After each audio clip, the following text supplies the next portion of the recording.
ইরানের সাম্প্রতিক হামলাকে ঘিরে আবারও প্রশ্ন উঠেছে যুক্তরাষ্ট্রের তথাকথিত নিখুঁত সামরিক আঘাত নিয়ে। গত ২৮ ফেব্রুয়ারি যুক্তরাষ্ট্র ও ইসরায়েলের যৌথ অভিযানের শুরুর দিনেই ইরানের হরমুজগান প্রদেশের মিনাব শহরে ভয়াবহ ক্ষেপণাস্ত্র হামলার অভিযোগ উঠেছে।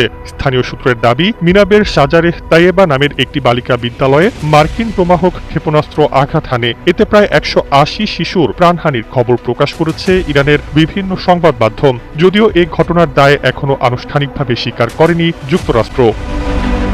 বিশেষজ্ঞদের মতে, যদি বিদ্যালয়টি ইচ্ছাকৃত লক্ষ্য না হয়ে থাকে তবে এটি মার্কিন বাহিনীর লক্ষ্য নির্ধারণে গুরুতর ভুল বা গোয়েন্দা তথ্যের ব্যর্থতার উদাহরণ। এমন অভিযোগ নতুন নয়। অতীতেও বিভিন্ন দেশে মার্কিন হামলায় বেসামরিক মানুষের প্রাণহানির ঘটনা বহুবার সামনে এসেছে।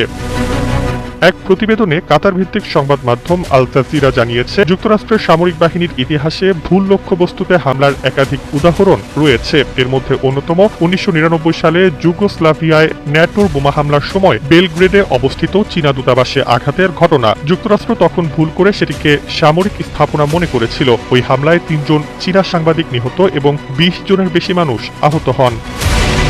সমালোচকদের মতে, এসব ঘটনা প্রমাণ করে যে নির্ভুল সামরিক হামলা দাবি সত্ত্বেও যুদ্ধক্ষেত্রে নিরীহ মানুষের প্রাণহানি বারবার ঘটেছে, যা আন্তর্জাতিক মানবাধিকার প্রশ্নকে নতুন করে সামনে এনে দিয়েছে।